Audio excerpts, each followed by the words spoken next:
Kia ora, my name is Anjum and I'm a Muslim New Zealander. I arrived in New Zealand as a 5-year-old child, straight into Hamilton, and grew up here, did all my schooling and education here. I have children who were born and brought up here, so I feel really grounded in New Zealand. I feel like this is my home, this is my place. I don't identify very much with anywhere else other than here. And because I've lived in Hamilton almost all my life, that really does feel like my place. And the Muslim community has changed a lot since we came to New Zealand. So when we arrived in Hamilton, we were the only Muslim family. And I think there was about 800 Muslims in the whole country. Now the Muslim community is well over 40,000 strong. So that's a big increase in numbers. And the thing with the Muslim community that a lot of people don't realise is the diversity. So you often hear people start a sentence with Muslims think or Islam says. And the thing is that Islam has a whole range of diversity within that religious experience. So you can have conservatives and liberals, you have various schools of thought, and a lot of theological debates on any and every topic. There may be a reasonable amount of consensus around some things. So pretty much most Muslims will say you have to pray 5 times a day, for example, or they believe in fasting, or they believe in going to Mecca for pilgrimage. But even around that and outside of that, there's a lot of debate and people can hold various different views. And then, of course, people may be practicing or non-practicing to various degrees. And on top of that, when you add on the cultural aspects, so for example, in Hamilton, which is the community I know best, at our mosque, we have 42 different ethnicities. And so as Islam travelled to all these various countries, the cultural aspects were incorporated into the way people lived. And often people will not have a sense of what is religion and what is culture. And so all these different cultural groups come here, they see people doing things in different ways and hang on, that's not how you do it, that's not Islamic, when actually they're viewing practices through a cultural lens and haven't realised that actually what they're doing is more cultural than religious. And sometimes they do realise that. And so we have, as I said, this community that's made up of all these diverse people, and we've just had Ramadan. We went to the mosque every night to pray, and there'd be the Afghanistanis, the Malaysians and Indonesians, the Somalians and other Africans, the Indians, Fijian Indians, Pakistanis, like this whole melting pot of people all there together praying, and it's just amazing that we all connect really well. And I think that's something to do with being a smaller community, because once you get critical mass, all these groups tend to stick to themselves because people tend to look for what is familiar and what they can identify with. So we're a minority community in New Zealand. I think that we're a very misunderstood community. Not many people know about Islam, and what they know about Islam and Muslims is what they see on the media. And a lot of that coverage tends to be negative.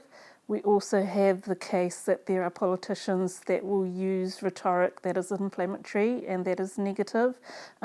We have some other extreme religious groups that also indulge in that sort of thing. And so what they tend to do is take the worst of what they see around the world of Muslims and portray that as the norm, as if that is what we're all really like. And as a community, we have faced a lot of hostility, and particularly since 2001. It has been difficult for a lot of our people in schools and workplaces, on the street, particularly for women that wear hijab, and not all Muslim women do cover like I do. Plenty don't. Some women cover more than I do and wear a burqa and cover their face. But when we do cover, then that makes us visible, and because we're women and we're seen as vulnerable, that makes us more of a target. And I know that a lot of Muslim women will say, when I'm out with my husband, I get nothing, but if I'm on my own, I will get people making harassing comments and so on. So as a community, often we feel under siege, and that plays out in terms of sexual violence because there's this fear that everyone already thinks we're awful. And if they hear about some sexual violence or something that's happened within our community, because we are stereotyped, they know that that thing will stereotype our whole community as well. And people won't just say that's a bad person who committed a crime against someone. They'll say, oh, aren't Muslims awful? Look at what they do. And because they do that, it makes it harder for people who have suffered from sexual violence to be heard and to get justice. Often it means that the whole community is thinking about how it will reflect on all of us, and getting justice for that particular person, if it involves injustice for a whole lot of other people, then those are competing interests, and that makes it really unfair for those that have been through sexual violence or abuse. So, and I think that is something that the whole community has to take seriously. It's not something that the Muslim community can fix. Right, and we're doing our best. So we do things like Islam Awareness Week. We try and reach out and be involved in interfaith councils and involved in various activities and try and get people to get to know us. We try and do media work and provide other narratives. But at the end of the day, we're a small minority community in this country, and we can't do that work by ourselves. And those changing attitudes have to happen in conjunction with the rest of the community, or it won't work. And I think it is important, because discrimination against one minority exacerbates discrimination overall. And you'll find the research from like the Human Rights Commission and other places find that when there's a high level of discrimination against Muslims, that the discrimination against other minorities increases as well, because it makes it more acceptable to be hateful and to be bigoted and to be racist, and people treat it as like being brave and courageous to say something awful, and it's somehow valued to be nasty to other people, which is a sad thing. But it just, bringing it back, it just creates that climate that makes it harder for victims of sexual violence. In terms of our own community, I think that there may well be a perception within the community that sexual violence is not a problem for us. And that perception may be because we have a lot more segregation, that women cover a lot more, and so and that parents think they're probably a lot more protective. So they think, oh, this isn't a problem that we face a lot. Also because generally you'll find that Muslims aren't drinking alcohol, and a lot of violence, family violence and sexual violence occurs around alcohol, and so they think, well, we don't do that and we're not getting drunk a lot, and so we don't have this problem. The fact is that we do, that there is sexual violence within our community, and because we are a small community and a lot of the community is newly settled, not all of them, but it means that we haven't built up our own structures and institutions to deal with social issues. We've still got a lot of work to do in that regard. So it means that getting appropriate support for victims is really hard. There aren't enough professionals working in the fields of around counselling and victim support and those sorts of areas to provide the kind of support that brings an underpinning and an understanding of a religious viewpoint as well as the various cultural viewpoints that can support a person in that situation. And so I think there is really a need to build awareness within the Muslim community that actually, yes, this does happen, and yes, we are not responding to it the way that we need to be responding. Bringing it down more to a micro level, I think as with all cultures, often families and parents or siblings, close family members, they really don't know how to respond. They haven't got the understanding or the training. They haven't had those conversations to know how to respond if someone were to disclose sexual abuse. And often the reaction therefore will be one that can silence the victim. And I think that is across cultures, that we, even as a New Zealander, I feel like our whole society, we don't do that well, and we don't teach people how to do that well. Another cultural aspect is that for a lot of these communities that come from across Africa, Asia, Middle East, counselling is not a thing, right? And going to mental health professionals is seen as something that only the visibly mentally ill do. People who are like babbling or, show signs of visible illness. It's not seen as something that any other people would do. And if you had an issue, you're supposed to bring it to the family, and the family will get together and the family will talk about it. And it's often seen as a betrayal. So people think, why would you go to a complete stranger when we're here and we love you and we're ready to support you? Why would you go to someone outside the family and a complete stranger and go and talk to them about all of these intimate problems of yours? They feel like they're failing the person if that person needs to go and talk to a counsellor. So I think, again, we need to have more education around mental health professionals, around services available, how they work, what they do. They may also have a fear of losing their cultural and religious underpinnings. So if they send their loved one to someone who isn't Muslim, they're afraid that that person might influence the victim away from religion, away from culture, or blame religion and culture, or provide solutions that don't work within our cultural context. And so that can be another barrier to seeking help, because they just are not understanding. And it's true to say that, as I mentioned before, there aren't the mental health professionals that have a good knowledge of religion and culture that can support these people. So it's a two-way thing, I think. And that's where, it's hard to say what is the best way to go, but I think there is really a need for Muslim-specific services. I think we really have a need to encourage and train people from within our community to work in this field. And I know that it's difficult because it's not well-paying work, it's stressful work, it's not secure work, and most parents, and especially migrant parents who've dealt with a lot of unsettling and uncertainty and having to rebuild their lives, they want something better for their kids, and they want their kids to have a stable career and a stable job and a good low-stress environment. So they'll go for the engineering, the medicine, and those sorts of fields, law, accounting, and they often don't consider the humanities and the more, those sorts of areas like social work and counselling and psychiatry are not ones that will first come to mind.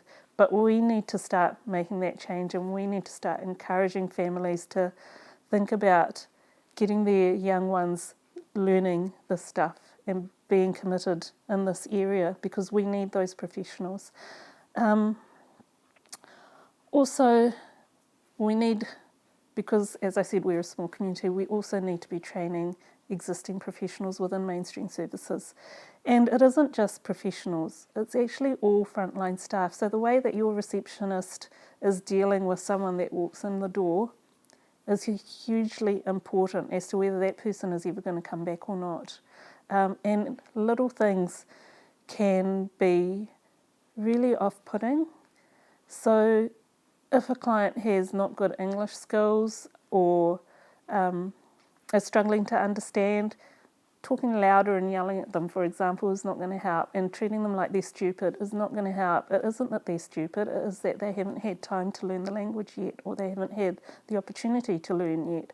So knowing that, then the way you deal with them would be different than if you were like, oh, they're so dumb, they don't understand me, and that can create a huge barrier. So really, as a service provider, you need to think about all levels of interaction that you're having with the client, and think about how you can make that space welcoming for them, how you can make that interaction welcoming for them. The thing is, no one can be an expert in every culture and every aspect of religion. So it's about, I think, learning some basics, but also especially learning to get to know the person. And don't make assumptions, right? So even though I've said a lot of things here that are quite general and generalised, but the particular person in front of you, none of it might apply, and you need to actually find out where they're at, where they want to be at, what they believe. I mean, even in an individual's life, they move and fluctuate. So at some point of their life, they may have been liberal, now they're a conservative. At some point, they may have been a non-practicing Muslim, now they're practicing, or vice versa. Sometimes it's easier to talk about the things to not do rather than the things that you should do. So, for example, some things that you shouldn't do is blame a person's culture and religion for what has happened to them. And even though you might feel it really strongly, the thing is that when a person is really vulnerable, their community is really important to them. And often some of these people, and especially if they're new here, the only people that they are really connecting with are people from their own culture and community. That's the only people that eat their food, dress like they do, speak their language. And if you treat that community as being bad or not helpful or whatever, you're taking away a huge source of support for the victim. And similarly for culture, you know, don't question their choices of whether they wear a headscarf or shouldn't and whether that's oppressive or not. This isn't the time to be talking about those things, unless the person themselves wants to explore that, which is fine. But to be blaming a person or saying, well, if you didn't have this view, then it wouldn't be so bad. Again, it's not the right time. Again, when a person is really vulnerable, their connection to God is often the one thing that sustains them. And to attack that in any way is really to undermine a huge pillar of strength for them. Another thing to not do is to expect a vulnerable person to be a change maker within their communities. They can't do that. They're not in a position. They've come to you because they need help, not because they need to be sent out there to try and change the world. You need to help them work through where their strengths are and what they can do to make their life safe right now and what they can work on to make their own environment one that works for them, and based on what strengths they have at the moment, which may not be a lot. And so it's working on building those strengths and working on finding solutions, but not working on, well, you need to go out and make sure that people don't do this. Change making should happen from us, from people in the community who are in a strong position, not from someone who's vulnerable, who's been abused and who's seeking help. Little things that I find really off-putting is like, if I'm wearing a hijab, oh, do you feel hot in that? I get that, asked that every week. What if I do? What are you going to do about it? Do you think if I feel hot in that I'm going to stop wearing it? Would you walk around in a bikini just because you're feeling hot? No, you wouldn't, unless you're going to the beach. People, assume that people have thought about the decisions they're making and that they've chosen to do something because it's meaningful to them. And if they haven't, you can explore how they feel about that, but they have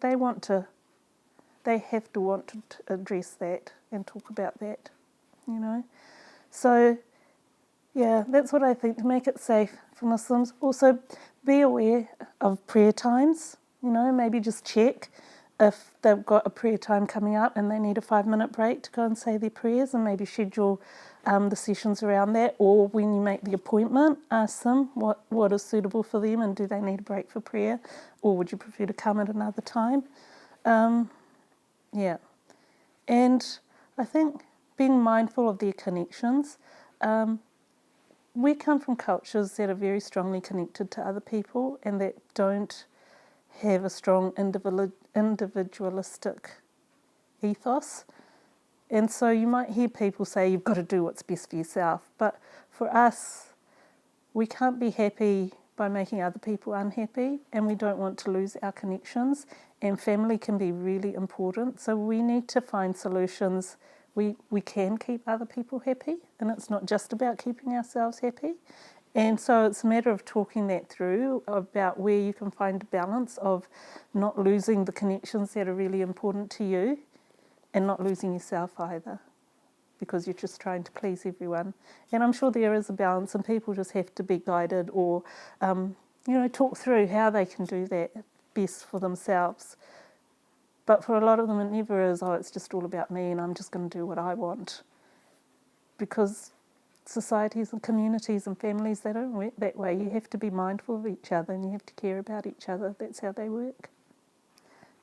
But I also think that some of the things that I'm saying about the Muslim community, they will apply across a range of ethnicities and across a range of religious groups. Though some of these things will be very common, and some of the practices then should be similar in terms of getting to know the person. And, you know, as a professional, you may want to go and do some background reading if you know that you're going to have a client from a particular group and you think, I don't know anything about them, I don't know anything about what they believe.